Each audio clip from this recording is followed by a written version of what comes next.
O'rtoqlar, platformalarda davom etadi. Bu platformada ham siz qanday qilib aksiyalarda narxiga ta'sir qilishi mumkin bo'lgan tashqi omillarni ko'rib olishligingiz, bilib olishligingiz mumkin bo'ladi. Bu yerda bir nechtalari bor. Mana shularni xudo xolasa shu veb-sayt orqali sizlarga tushuntirib, gapirib, o'rgatib chiqaman. Agarda bundan oldingi videolarimiz ham sizga manfaat keltirayotgan bo'lsa, nima qilishni bilasiz? Doimgidek bizni qo'llab-quvvatlab, albatta like bosishni unutmang. Kommentariyani bomba qiling. Keyingi videolarimizni sizni aktivligingizga, qo'llab-quvvatlashingizga qarab turib chiqaramiz. Bu video agarda 1000 ta like, 500 ta kommentariy yig'adigan bo'lsa, keyingi qismini chiqaraman. Shuning uchun qo'llab-quvvatlashni bosing, xudo xolasa manfaatli narsa olasiz.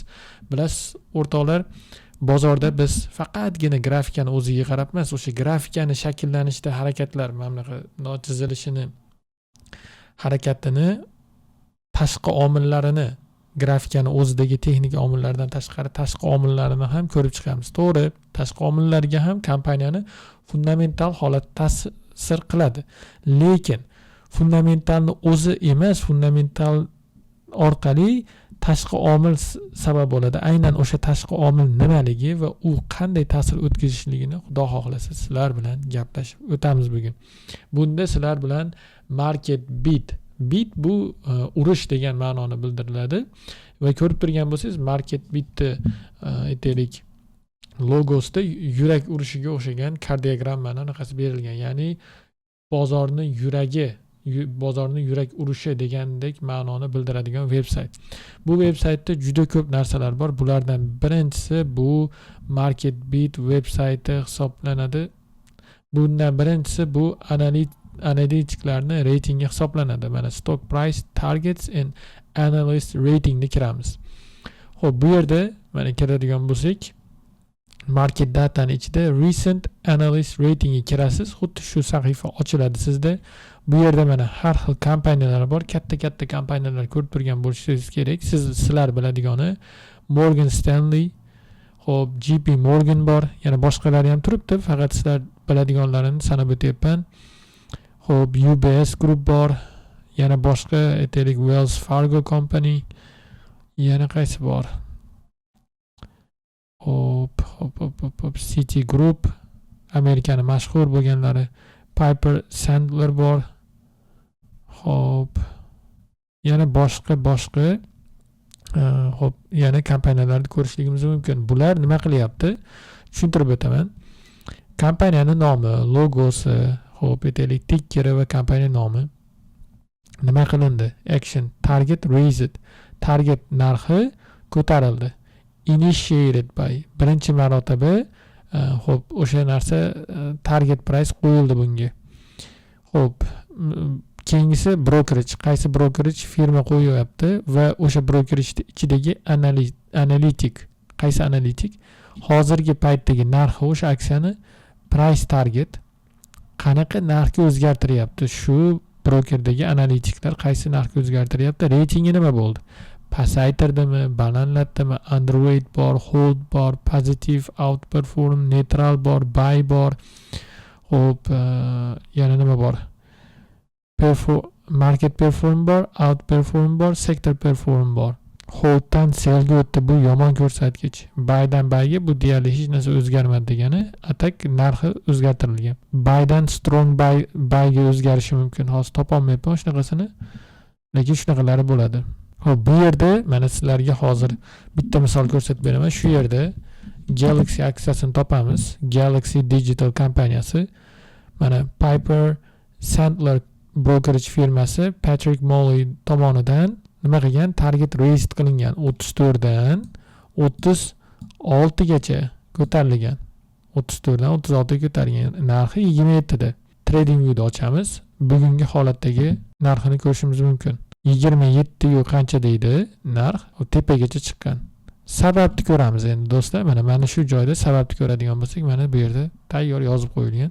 Galaxy Digital is maintained at overweight by Piper Sandler. 6 soat oldin chiqqan.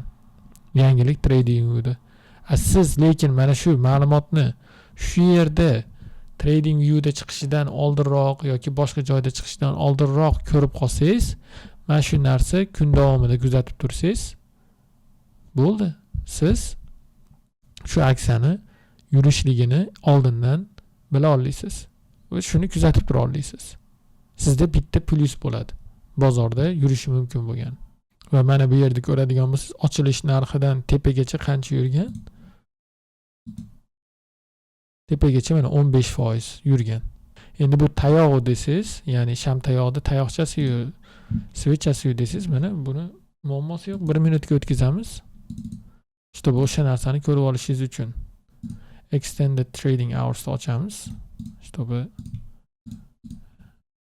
tushunarli bo'lishi uchun 1 minutlik qilmaylik, 5 minutlik qiling. Shunda ham tushunib olasiz.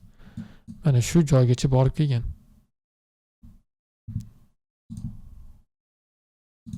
Bozor ochilishidan qancha bo'lyapti? 10,5% atrofida. 10,5%. Normalni. Endi bu yerda mana bu joydan ham hisoblashgan bo'lishi mumkin. Bu joydan hisoblansa. Hop. Ozgina anaqa bo'lib qoldi. Uzr so'raymiz. 11%. 11% yurgan aksiya. Target price'da o'zgarishi oqibatida. Yana bitta aksiyani ko'rishimiz mumkin. Mana bu yerda CRVV aksiyasini ko'rishimiz mumkin va bu taxminan 7% atrofida. Taxminan 7% atrofida. Nimaga kiramiz? CRVV. Mana. Target raised 100 dan 140 ga ko'tarilgan. 7% yurgan. 7% yurgan. Ko'rib turganinglardek. Mana bu yerda mana tayyor turibdi. O'sha narsani berib turibdi. Mana o'rtoqlar ko'rdik. Bu yerdagi o'sha target price'lar ko'tarilishligi va yaxshigina aksiyalarga sabab bo'lishligi mumkin va aytib o'tganimdek bunda birdaniga misol uchun hammasi ham ko'tarilmaydi. Siz o'zingizga signal qilib olishingiz kerakki, ya'ni yomondan yaxshiga o'zgaradigan bo'lsagina bu bo'ladi. Hop. Aytaylik target raised, ya'ni ko'tarilgan bo'lsa, agar downgraded bo'lsa, bu yomon. Mana target lowered by bo'lsa, pastga tushirgan bo'lsa, demak bu yomon, yaxshi emas. Shuning uchun filtr qilinadigan bo'lsa, sekin kamayadi. Endi bu ham o'zi aslida pulli versiyasi bor. Tekin versiyasidan foydalangan holatda ham shuncha narsani olishingiz mumkin. Yana misol uchun bu yerda sizga ko'rsataman. Juda ko'pchilikka qiziq bo'lishi mumkin bu narsa, chunki ko'p joyda yo'q. Stock split degan narsa. Hozir ko'rsataman. Mana stock split ratiosi qanaqaligini mana bu yerda ko'rib olishingiz mumkin. Qanaqa holatda qaysi aksiyalar stock split bo'ladi? 2 1 bo'lgan holatda, 1 90 bo'lgan holatda, 1 15, 1 5, 3 2, 1 20, 1 15, 1 15, 1 10 qaysi kompaniyalar qaysi sanada stock split bo'lishligi tayyor sizda mana kalendarigacha qanaqa formatda bo'lishigacha bor. Bunaqa informatsiyani menimcha shaxsan o'zim ham deyarli boshqa joylarda ko'rmaganman, YouTuberlarda, traderlarda, lekin mana sizga tayyor ma'lumot. Yana sizga xo'p qiziqarli bo'lishi mumkin bo'lgan narsa bu IPO. IPO da ham hozir sizga ko'rsatib o'taman. Xo'p, market datada bizda IPO offerings ma'nosi kiramiz. Bizga kerak emas. Tekin formatidan foydalanayotganim aynan sizlarga ko'rsatish uchun. IPO calendar qaysi sanada, qaysi birjada, qaysi aksiya chiqishligi, qanaqa volume bilan chiqyapti, qiymati, bu volume qiymati, aksiyalar soni, aksiyalarning narxi qanaqa range'da chiqyapti. Ko'rib turganingizdek mana aksiyalar bor. Bundan ham o'zingiz bozoringizga tegishli bo'lganlarini ajratib olishligingiz mumkin. IPO date endi ko'pi bu yerda chiqib bo'lganlari, mana hali chiqmaganlari bor. Endi mana hozirgi sanamga taalluqli bo'ladigan. Hozir 21 daman, mana bu Mega Fortune chiqqan bo'lishi kerak. Uje qolgani mana 22 dan boshlab ketaveradi bu yoqqa qarab 28 gacha. Siz ochganingizda yana boshqa yangilanadi. Ko'rib turganingizdek bu yerda juda ko'p narsa bor. Keyingi narsa bu corporate buyback. Ya'ni katta korporatsiyalar o'zini aksiyasini qaytarib sotib oladi bozordan. Pul kerak bo'lganda bozorga berib olgan aksiyalarini endi qachondir o'sha aksiyalarni qaytarib olishligi mumkin. Bu ham odatda bozorga yaxshi ta'sir ko'rsatadi aynan o'sha kompaniyaga. Ya'ni puli borki, qaytarib sotib olyapti. O'zidan o'zi qiynalib qolgandan qaytarib sotib olmaydi kompaniya. Buyback qilyaptimi? Hop, offer type open market, buyback type new. Hop, range qanaqa holatdaligi? Percent of shares, date, current price. Hop, mana tayyor berib qo'ygan. Qaysi aksiyalar, qaysi nimalar borligi. Bu ro'yxatda ham o'tdik. Endi yana boshqasi. Hop, stock listda bizga kerak bo'ladigani. Hop, most active penny stocks. Aktiv bo'lgan penny stocklarni ham ko'rishingiz mumkin. Hop, hozir ochib olsa bo'ldi. Mana kirib ko'radigan bo'lsak, aktiv penny stocklarni ko'rishimiz mumkin. Bu yerda bitta narsaga e'tibor qarating, qarang. Aksiya market cap'i 47 million. Kompaniya o'zi 50 millionlik kompaniya. Volyumi qanaqa darajada bo'lgan? 631 million. Ya'ni bitta kompaniya kerak bo'lsa 10 baravardan ko'proq bir kunda savdo qilingan. Ya'ni 10 baravardan ko'proq, o'zini qiymatidan 10 baravardan ko'proq savdo bo'lgan. O'zi o'rtachasi 4 millionga ham bormas ekan. Average volume. Qanaqa darajada savdo bo'lganini ko'rishingiz mumkin o'rtoqlar. Va bu yerda mana to'liq tushunchalarni berib qo'yadi. Nima, qanaqa, yana boshqa ma'lumotlarni ham olishingiz mumkin. Boshqa aytaylik, China bu yerda mana IXHL mana shu kompaniyani juda ko'p ko'rdik sizlar bilan videolar davomida. Shuni ham ko'rishingiz mumkin. Shot, hop, yana boshqa aksiyalar. O'rtacha mana bu daji 1 million dollarlik ham savdo bo'lmas ekan, lekin 10 million dollarlik volyum bo'lgan. Kompaniya 74 million atak bo'ladi.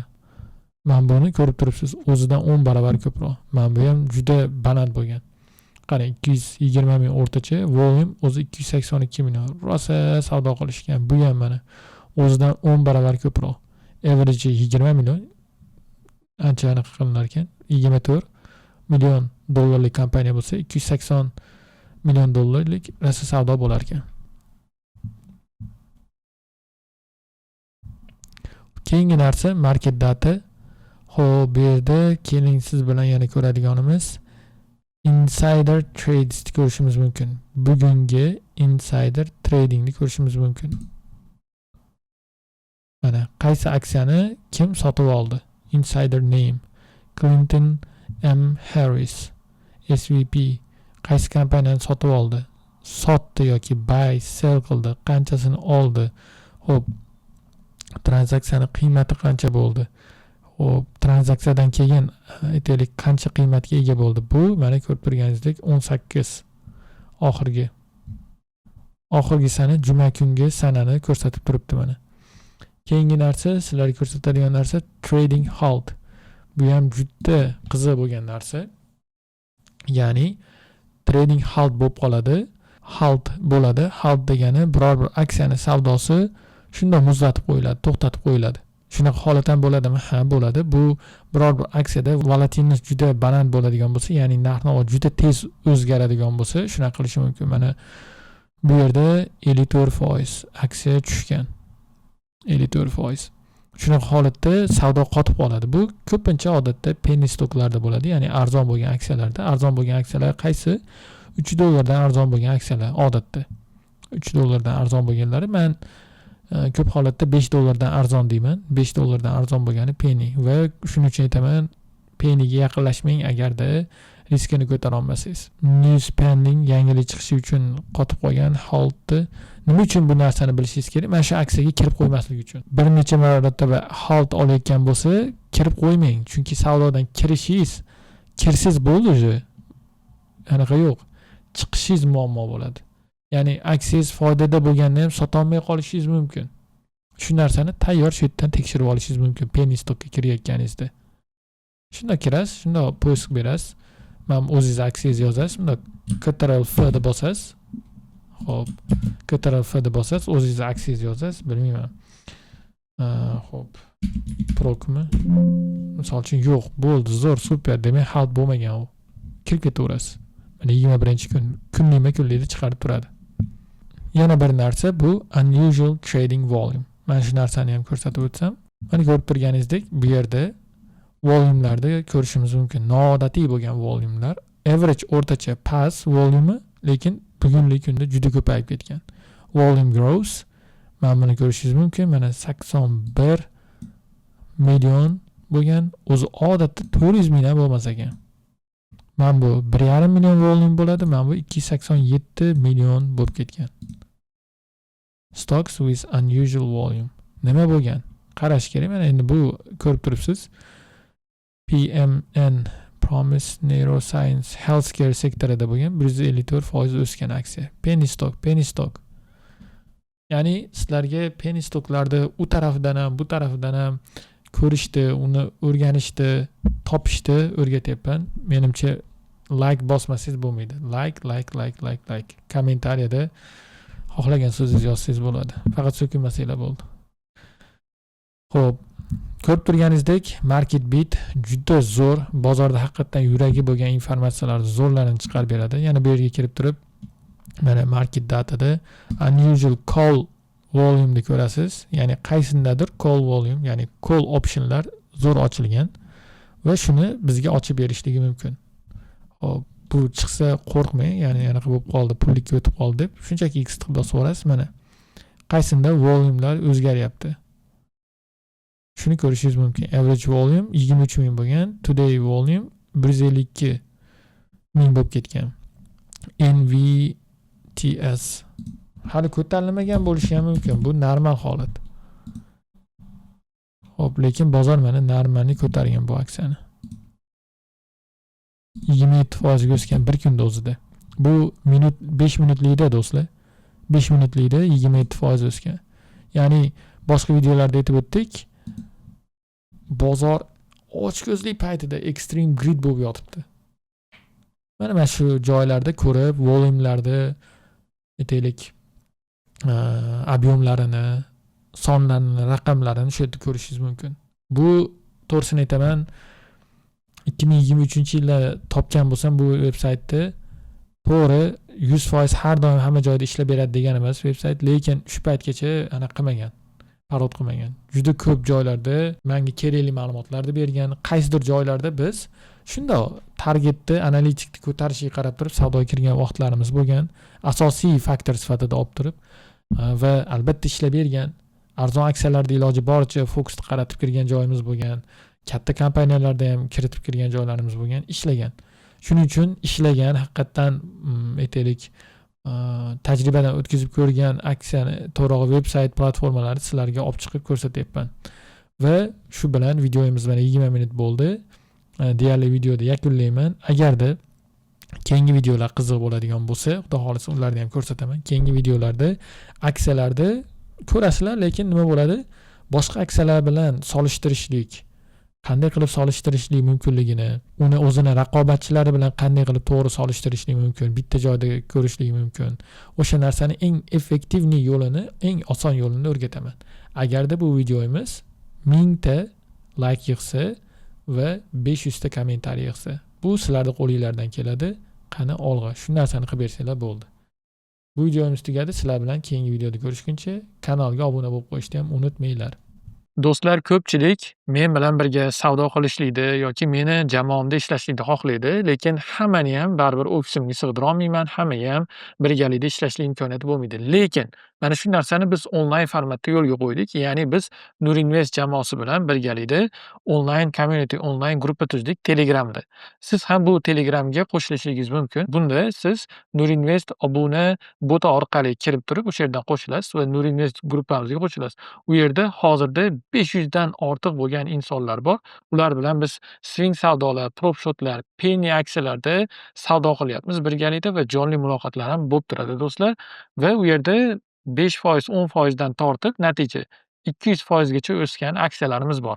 Har oyda oylik hisobotni chiqarib boryapmiz va sizni ham o'sha gruppada kutib qolaman.